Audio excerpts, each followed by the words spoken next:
সবাই ভালো আছেন তো? সবাই ভালো আছেন? জি স্যার। জি স্যার। কথাবার্তা জি শুনে স্যার। কথাবার্তা শুনে তো মনে হচ্ছে সবার ঘুম আসতেছে, তাই না? না স্যার। কার কার ঘুম না স্যার। আসতেছে? কার কার ঘুম আসতেছে আমি একটু দেখতে চাচ্ছি। আমার কার কার ঘুম আসতেছে আমি একটু দেখতে চাচ্ছি। স্যার আমার আর দেখি একটু কই। স্যার আপনি বলার সাথে সাথে আমি উঠে রেডি হয়ে গেছি একদম। ঘুম আসে না। হ্যাঁ ঠিক আছে, অলি অলি এই তো সুন্দর একটা ছেলে। ঠিক আছে অলি, একটু উঠে দাঁড়াও তো। অলি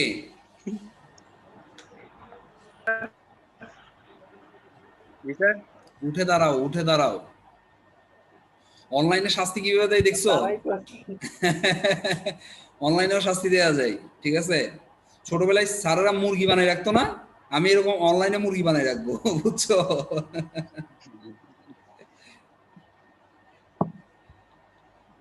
আচ্ছা, পরীক্ষার খাতা জমা দাও নাই এরকম কেউ আছো?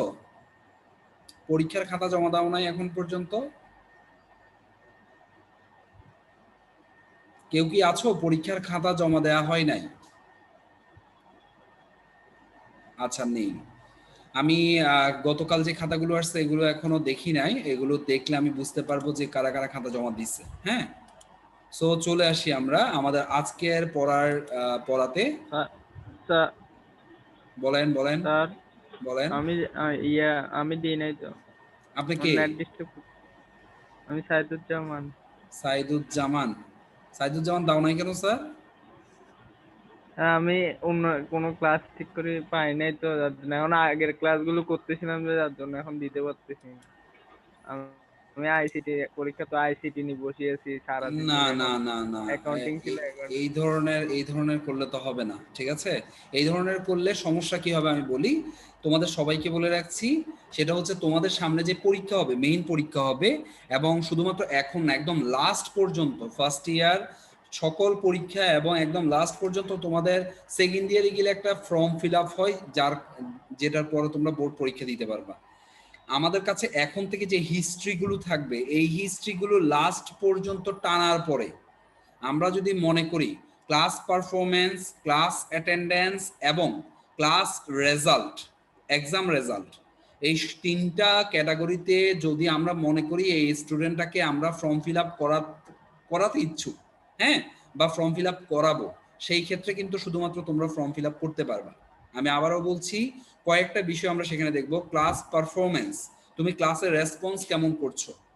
এরপর হচ্ছে ক্লাস অ্যাটেন্ডেন্স, গুটি কয়েক হয়তো বা কয়েকদিন তুমি অ্যাবসেন্ট থাকতেই পারো, এটা স্বাভাবিক বিষয়।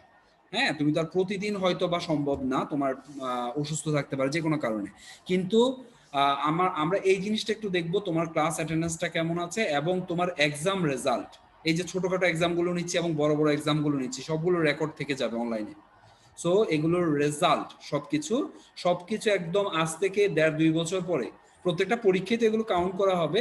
এবং তোমার যখন ফাইনাল স্টেজে আসবে ফর্ম ফিল আপের, তখন কিন্তু এগুলো বিবেচনা করে তোমাকে ফর্ম ফিল আপের জন্য আমরা টিক মার্কস দিব। এবং একটা বিষয় বলে রাখি, সেটা হচ্ছে যে প্রত্যেকজন টিচার তোমাকে কিন্তু ছাড়তে হবে, মানে প্রমোশন দিতে হবে। তার মধ্যে কোনো টিচার যদি তোমাকে প্রমোশন না দেয়, তখন কিন্তু তুমি ঝামেলায় পড়ে যাবে, ঠিক আছে। সেটা যে কোনো একজন টিচারও যদি তোমাকে প্রমোশন না দেয়, যে না এই স্টুডেন্টটাকে আমার মনে হচ্ছে না এই স্টুডেন্ট ভালো করতে পারবে, তখন কিন্তু তুমি সমস্যায় পড়ে যাবা। সো চেষ্টা করবা প্রত্যেকটা টিচারের যে কাজকর্মগুলো বা যেই ক্লাস পারফরমেন্সগুলো এবং যে ক্লাস অ্যাটেন্ডেন্সগুলো, এগুলো একটু পারফেক্টলি মেনটেন করতে।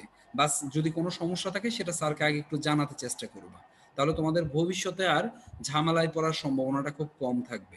আমি কি বুঝাতে পারলাম?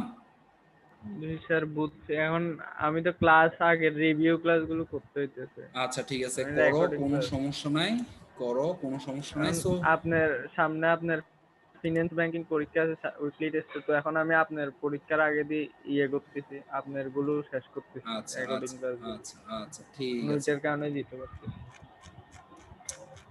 সো আমরা গতকাল আর্থিক বাজার নিয়ে পড়াশোনা করছিলাম এবং আমরা আর্থিক বাজারে বলছিলাম যে আর্থিক বাজারে বেসিক্যালি স্বল্প মেয়াদী এবং দীর্ঘমেয়াদী দুই ধরনের ইনস্ট্রুমেন্ট ক্রয় বিক্রয় করা হয়। স্বল্পমেয়াদী বলতে 1 বছর বা তার চেয়েও কম সময়ের জন্য যে ইনস্ট্রুমেন্টগুলো বা হাতিয়ারগুলো আছে সেগুলো ক্রয় বিক্রয় করা হয়, এবং দীর্ঘমেয়াদী বলতে 1 বছরের চেয়েও বেশি সময়ের জন্য যে ইনস্ট্রুমেন্টগুলো আছে সেগুলো ক্রয় বিক্রয় করা হয়।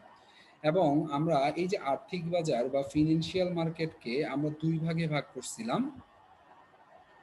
একটা হচ্ছে অর্থ বাজার বা মুদ্রা বাজার, যেটাকে বলা হচ্ছে স্বল্পমেয়াদী ইনস্ট্রুমেন্টগুলো যেই বাজারে ক্রয় বিক্রয় করা হয় সেটাকে অর্থ বাজার বা মুদ্রা বাজার বলা হচ্ছে। আরেকটা হচ্ছে পুঁজি বাজার অথবা অথবা অথবা কি পুঁজি বাজার অথবা কি মুনা মূলধন। মূলধন ভেরি বাজার। গুড, মূলধন বাজার। পুঁজি বাজার অথবা মূলধন বাজার, ইংরেজিতে কি বলা হচ্ছিল? Capital market. Capital market. Capital market. Very good, very good, capital market. তাহলে পুঁজিবাজার বা মূলধন ক্যাপিটাল বাজার। মার্কেট। খুব খুব আনন্দের সাথে জানাচ্ছি যে তোমরা এখন পর্যন্ত আমাদের মেয়েদের ব্যাচ থেকে এগিয়ে আছো, তোমাদের পারফরমেন্স ঠিক আছে, এটা একদম কিপ ইট আপ। এটাকে আরো উপরে নিয়ে যেতে হবে, এবং তারা কিন্তু চেষ্টা করছে তাদের পারফরমেন্সকে আরো আপগ্রেড করতে। যে কোনো সময় তোমরা খুব কাছাকাছি পর্যায়ে আছো, যে কোনো সময় তোমাদেরকে হারাই দিতে পারে। So be careful. আর শুধুমাত্র গুটি কয়েক 5-6 জন হইলে হবে না, ওভারঅল ক্লাসের উপর তোমাদের পারফরমেন্স নির্ভর করবে। সো বি কেয়ারফুল সবাইকে। শুধুমাত্র তুমি পারো, তোমার বন্ধুরা পারে না, সেটাতে কিন্তু তোমার মানে তুমিও নিচে পড়ে যাবে। সো সবাইকে বলতে হবে। অলি কিছু বলবা? অলি কিছু বলবা? বলো। স্যার ওই যে আমাদের ক্লাস ক্যাপ্টেন যে দুজন স্যার, হ্যাঁ। ওদের সাথে আমাদের মানে কিছু প্রবলেম হচ্ছে। ওরা ইংলিশ স্যারের ক্লাসে ওরা ইংলিশ তেমন বুঝছে না। সো স্যার আমিও স্যারকে রিপ্লাই দিছি, বাট ওরা আমার সাথে ঝগড়া বাঁধছে। স্যার আমি চাচ্ছি এলিফকে আমাদের একজন মানে ওইখান থেকে একজন কমে এলিফকেও ক্যাপ্টেন দিলে ভালো হইতো, ও একটু পারফরমেন্স ভালো দিতে পারে। আচ্ছা ঠিক আছে, আমি বিষয়টা মাথায় রাখলাম, দেখি আমি কি করা যায়। ঠিক আছে, আমরা আপাতত 2 জনকে রাখছি, তাই না? 2 জন কে কে আছে এখন আপাতত?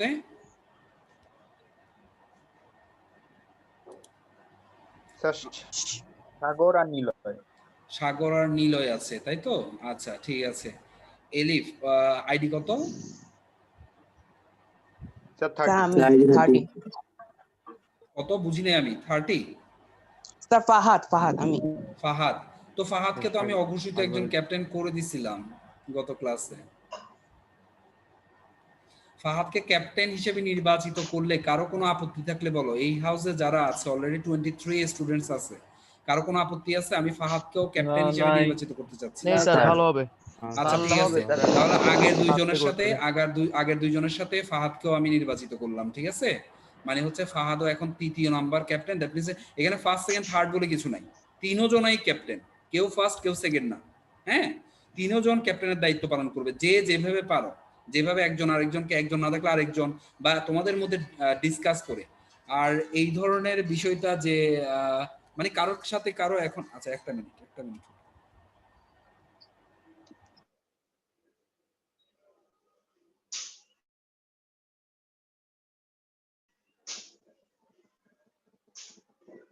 স্যার শোনা স্যারের কল আসছে যার জন্য।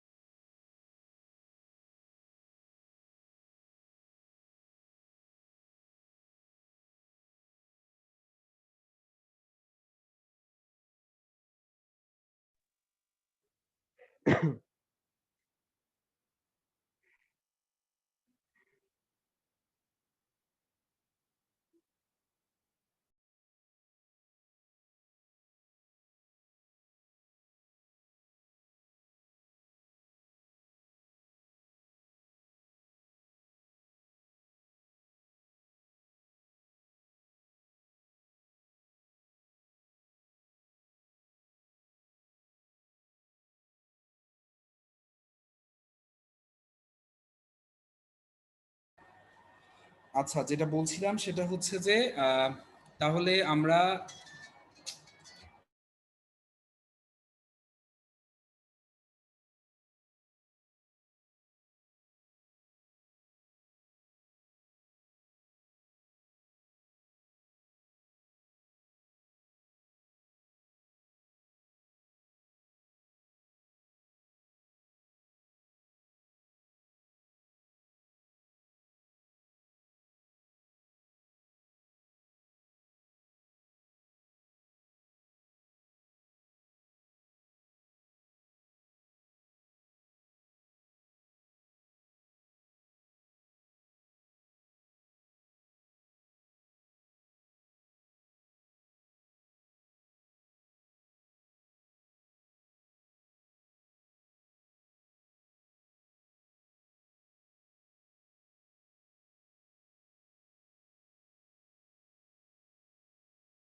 আচ্ছা, দুঃখিত, একটু একটা ইমার্জেন্সি কল আসছিল।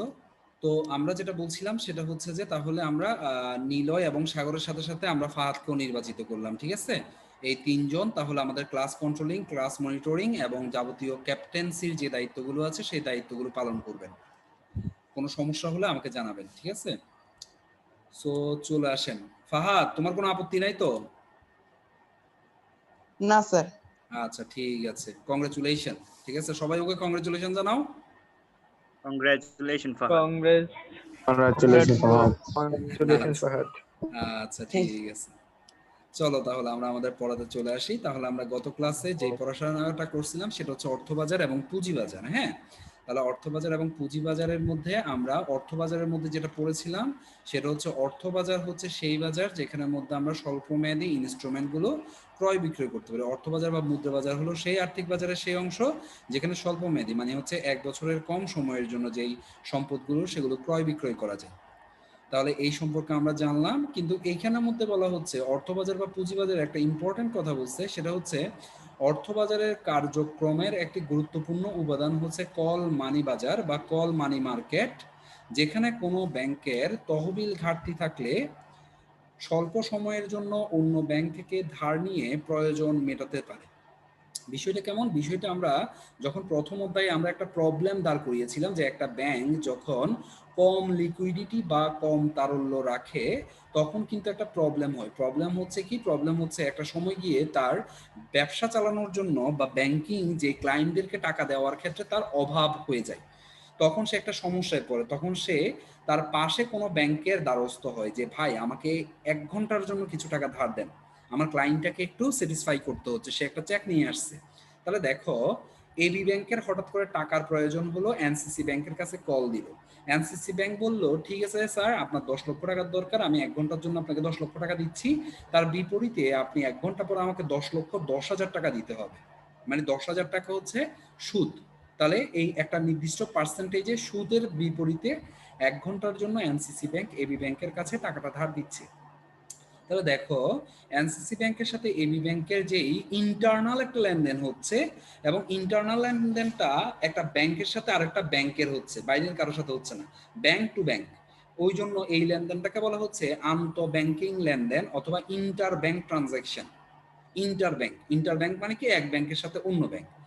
আর তারা যেই রেটে, মানে হচ্ছে এনসিসি ব্যাংক যেই রেটে বা যে সুদের হারে এবি ব্যাংকের কাছে টাকাটা প্রদান করলো তাকে বলা হচ্ছে কল মানি রেট।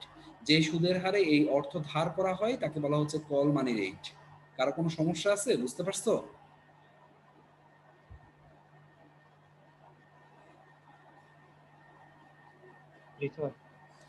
জি স্যার। ওকে, তাহলে আমরা নেক্সটে চলে যাচ্ছি। বলা হচ্ছে অর্থবাজার, সিকিউরিটিজ বা হাতিয়ার। দ্যাট মিন্স হচ্ছে আমাদের অর্থবাজার অথবা মূলধন বাজার বা মানি মার্কেটে যে হাতিয়ারগুলো আছে, তাই না? জি স্যার। জি না স্যার, অর্থবাজার আর মূলধন বাজার একই না। না, স্যার। অর্থবাজার অথবা অর্থবাজার অথবা অর্থবাজার অথবা মুদ্রা বাজার, যেটাকে মানি মার্কেট মুদ্রা বলা হচ্ছে। বাজার। আর অর্থবাজারের যে সিকিউরিটিজ গুলো আছে আমরা জানি সেগুলো স্বল্পমেয়াদী হয়ে থাকে এবং তার মধ্যে আমরা এখানে 5টা সিকিউরিটিজ দেখতে পাচ্ছি। প্রথমটা হচ্ছে ট্রেজারি বিল, দ্বিতীয়টা হচ্ছে বাণিজ্যিক কাগজ, তৃতীয়টা হচ্ছে ব্যাংকের স্বীকৃতিপত্র, চতুর্থটা হচ্ছে পুনঃক্রয় চুক্তি এবং পঞ্চমটা হচ্ছে হস্তান্তরযোগ্য আমানত সার্টিফিকেট।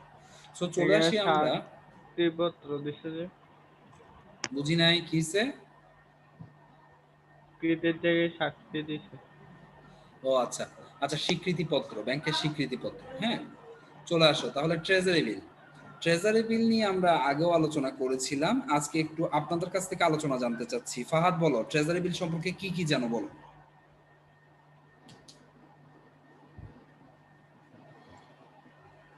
হ্যালো হ্যাঁ বলো ফাহাদ, আমি শুনতে স্যার, পাচ্ছি। শোনা যাচ্ছে? হ্যাঁ শোনা যাচ্ছে। ফাহাদ বলো, ট্রেজারি বিল সম্পর্কে তুমি হ্যালো। কি কি জানো?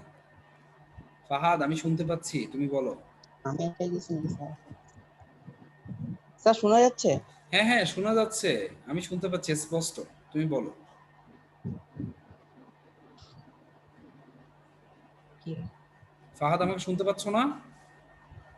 হ্যালো। ফাহাদ, আমি শুনতে পাচ্ছি, বাকিরা আমাকে শুনতে পাচ্ছ? জি স্যার। জি স্যার। জি স্যার। আচ্ছা ঠিক আছে, আমরা ফাহাদকে একটু মিউট করে রাখি, তাহলে জুলকারের কাছে যাই। জুলকার, হ্যাঁ জুলকার, একটু বলো তো জি স্যার। ট্রেজারি বিল সম্পর্কে কি জানো একটু বলো তো। স্যার ট্রেজারি বিল মানে সরকারের ট্রেজারি বিভাগ থেকে ইস্যু করা হয়, আর এটা নির্দিষ্ট বার্তার মূল্যে বিনিময়, মানে বার্তায় জনগণ ক্রয় করে আর কি। রাইট, তারপর আর কিছু? এটা মানে স্বল্প মেয়াদি। গুড, ভেরি গুড, তারপর?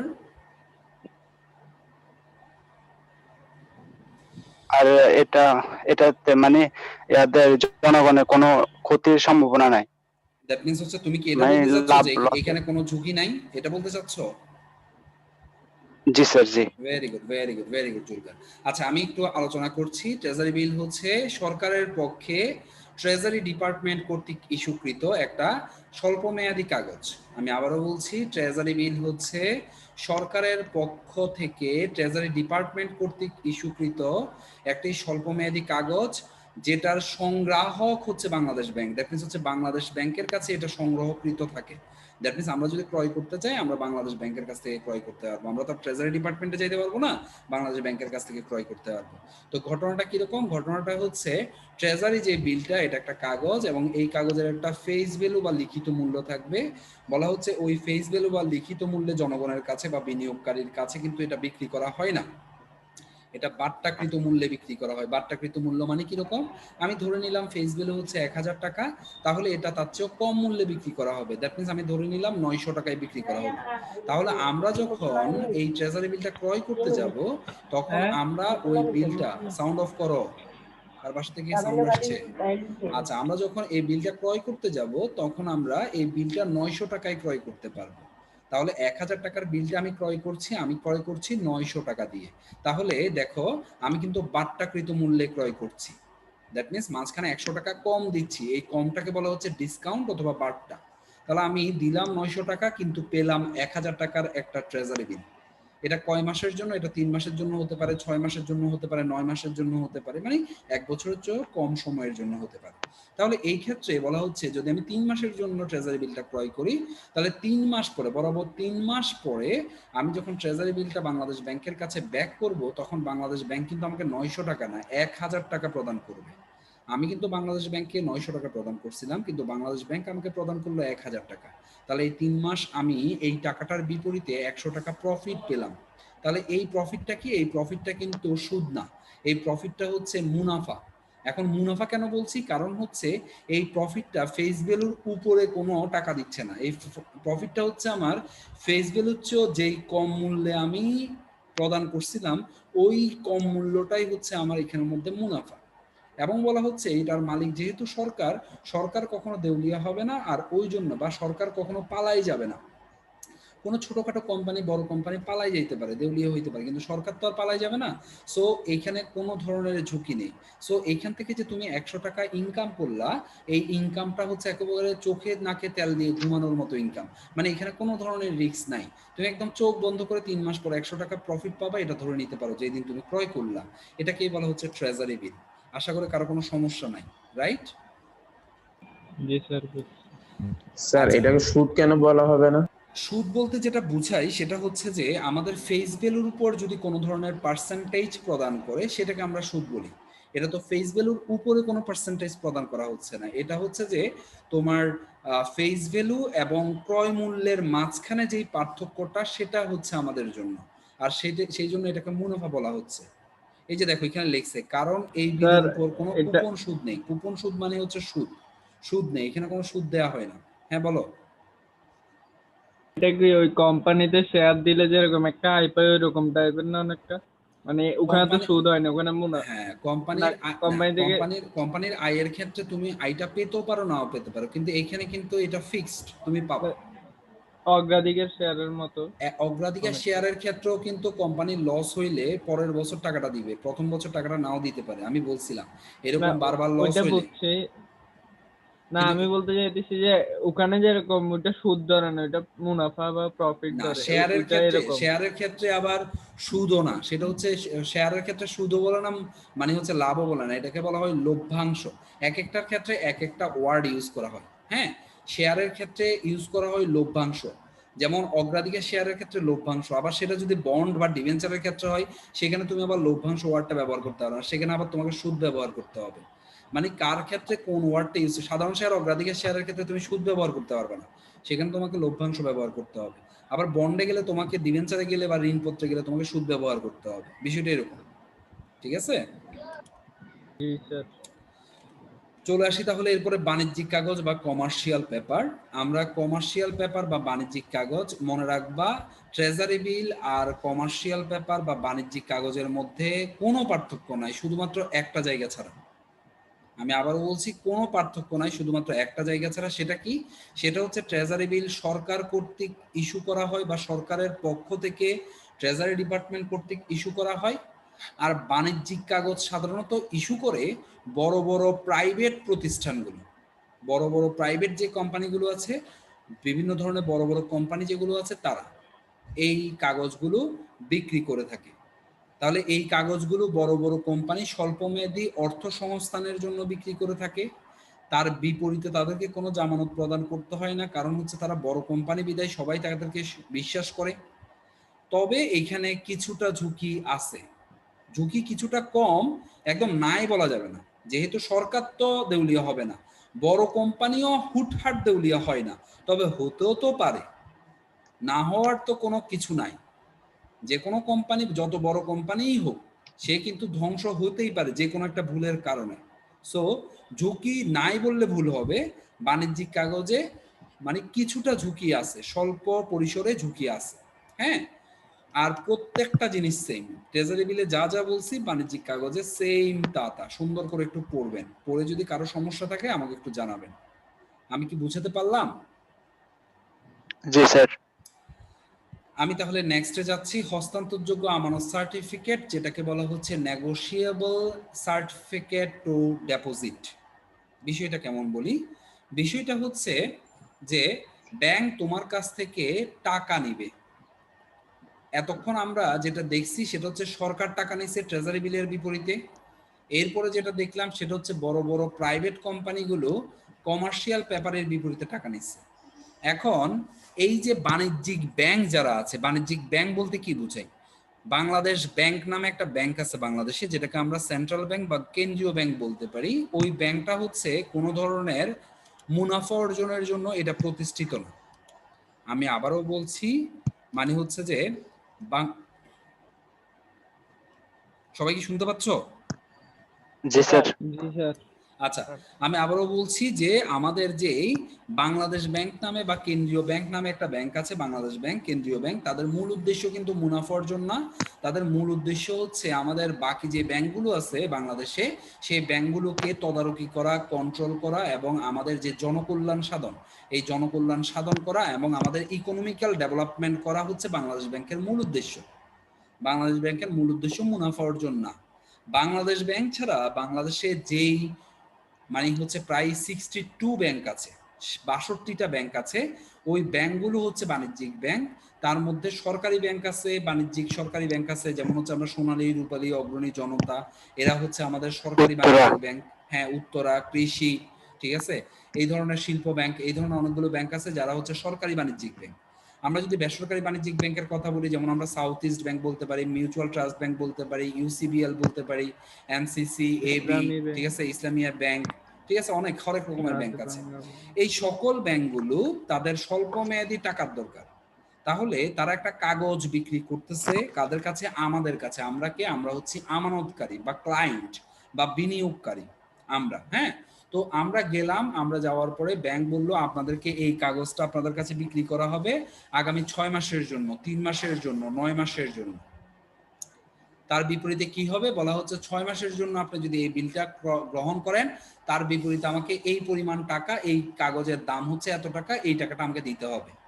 6 মাস পরে আপনাকে এই কাগজের উপর একটা পার্সেন্টেজের সুদ প্রদান করা হবে, মানে টাকা প্লাস সুদ দুইটাই 6 মাস পরে প্রদান করা হবে। হ্যাঁ, তাহলে এটা স্বল্প মেয়াদী হলো এবং এই কাগজ সাধারণত বাণিজ্যিক ব্যাংক কর্তৃক ইস্যু করা হয়।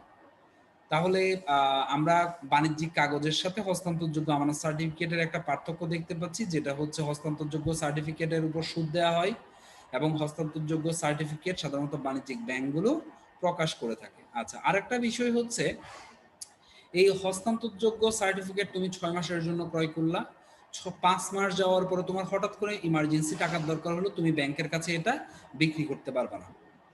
তাহলে স্যার আমার টাকার দরকার, আমি কাগজটা দিয়ে কি তখন কাগজ বসে বসে খেলে কি আমার খিদা মিটবে? না স্যার, বলা হচ্ছে তুমি তখন কুদ্দুসের কাগজটা হয়তো বা সেলিমের কাছে বিক্রি করতে পারে, সেলিমের কাগজটা করিমের কাছে বিক্রি করতে পারে। দ্যাট মিনস এটা হস্তান্তরযোগ্য। এই যে এখানে নামের সাথে আছে হস্তান্তরযোগ্য, মানে হচ্ছে আমরা দেখছি যে যে শেয়ার বিনিয়োগকারী টু বিনিয়োগকারী বিক্রি করতে পারে। কোন মার্কেটে বিক্রি করতে পারে? সেকেন্ডারি বাজার। সেকেন্ডারি বাজার বা মাধ্যমিক বাজারে বিক্রি করতে পারে। ঠিক এখানে বলা হচ্ছে এই সার্টিফিকেটটাও একজন বিনিয়োগকারী আরেকজন বিনিয়োগকারীর কাছে বিক্রি করতে পারবে। তবে এখানে কোনো সেকেন্ডারি বাজার নাই, এখানে যেখানে বিক্রি করতে পারে সেটা হচ্ছে অর্থ বাজার। আমরা অলরেডি পড়ে আসছি অর্থ বাজার। ওই অর্থ বাজারের মধ্যে এই হস্তান্তরযোগ্য আমানত সার্টিফিকেটটা একজন বিনিয়োগকারী আরেকজন বিনিয়োগকারীর কাছে মেয়াদ উত্তীর্ণ হওয়ার পূর্বে যদি তার টাকার দরকার হয় সে ক্রয় বিক্রয় করতে পারবে। তবে মেয়াদ উত্তীর্ণ হওয়ার পরে লাস্ট পর্যন্ত এই কাগজটা যার কাছে থাকবে ব্যাংক কর্তৃপক্ষ তাকেই ওই নির্দিষ্ট পরিমাণ অ্যামাউন্ট প্লাস সুদ প্রদান করবে। কথাটা ক্লিয়ার হলো? জি স্যার। ক্লিয়ার সবার কাছে? জি স্যার। কথা বলতেছে না ছেলে পেলে, ঘুমাচ্ছে নাকি? জি স্যার। জি স্যার। জি স্যার। কয়বার বললাম যাচ্ছে? সাউন্ড মনে হচ্ছে অনেক কম, সবগুলো মনে ঘুমাচ্ছে। এই সবাই সবাই সবাই ভিডিও অন করো তো দেখি। স্যার আমি তো মাইক অন করেই রাখছি। সবাই ভিডিও অন করো, সবার নুরানি চেহারাগুলো একটু দেখি। মাঝে মাঝে চেহারাগুলো না দেখলে কেমন জানি লাগে। সবাই ভিডিও অন করো। কে কে ঘুমায় আছে আমি একটু দেখতে চাচ্ছি। অলরেডি একজন বের হয়ে গেছে, আমি এখন অ্যাটেন্ডেন্স নিব। বের হয়ে গেলে এখন অ্যাটেন্ডেন্স নিব। আমি খাতা কলমের সামনে। স্যার হাউ চিদি কথা বলতেছে। সেটাই। ওই বাকিরা কোথায়? বাকিরা মানে ঘুম থেকে উঠে শার্ট টার্ট পরতেছে।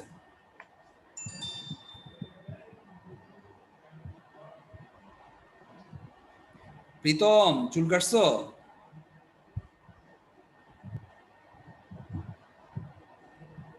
স্যার আমরা শীতকালে কি করব স্যার? এরকম ঠান্ডায় উঠবো ঘুম থেকে?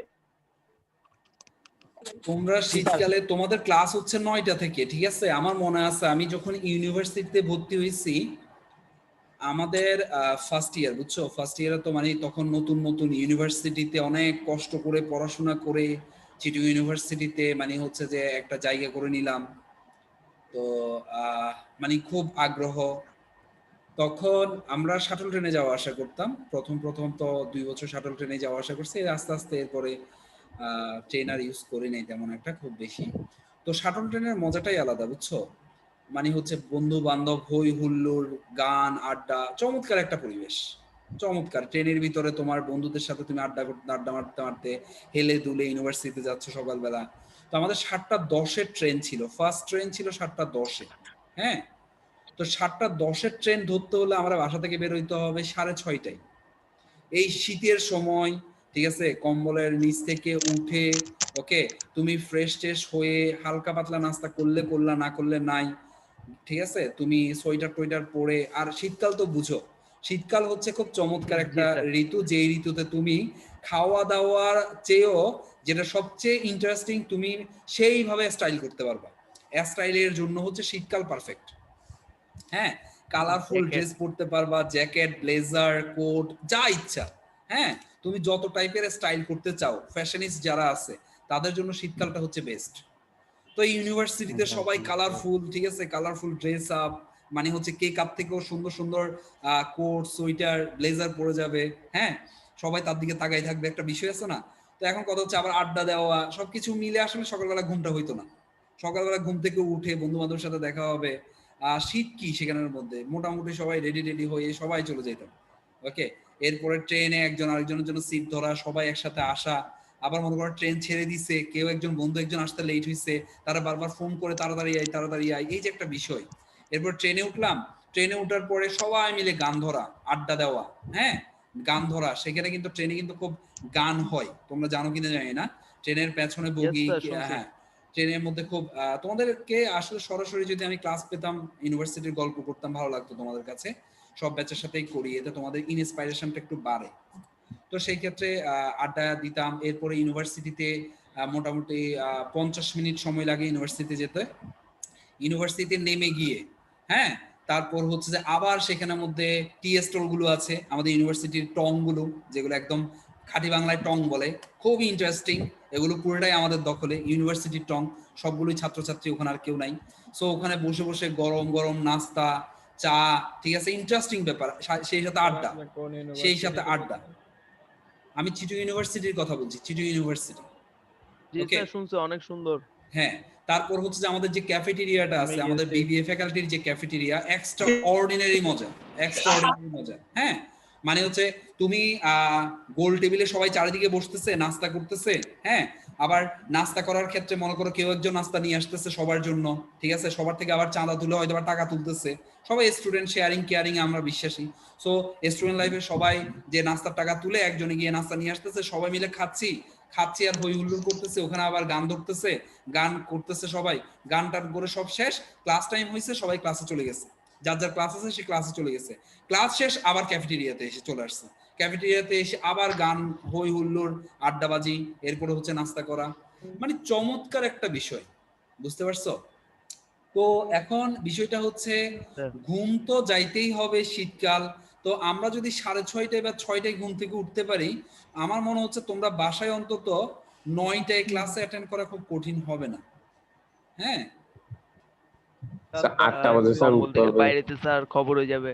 ও আচ্ছা, মানে হচ্ছে ক্যাম্পাস যদি খোলে, আমাদের কলেজ ক্যাম্পাস যদি খোলে, হ্যাঁ, কলেজ ক্যাম্পাসে বেসিক্যালি শীতকালে বিগত বছরগুলোতে 8:30 থেকে ক্লাস রাখে। এমন আমাদের ক্লাস 8টা থেকে, কিন্তু শীতকালে কয়েক মাস 8:30 থেকে রাখে, যেহেতু শীত, সো তখন 8:30 থেকে হয়। তো আসতে পারবা, কোনো সমস্যা আধা নেই। ঘন্টা আর কত বাসায় বসে থাকবো বাবা? এবারে তো স্যার শীতে আধা ঘন্টা যাওয়া হবে। দেখা যাক না, শীতকালে আসলে সরকার কি করে না করে এখনো তো বোঝা যাচ্ছে না। খুললে সবাই এখন তো একসাথে। শুনতেছি স্যার বেড়ে যাচ্ছে আবার। বেড়ে তো যাচ্ছে, বেড়ে যাবে, কমে যাবে, দেখা যাক।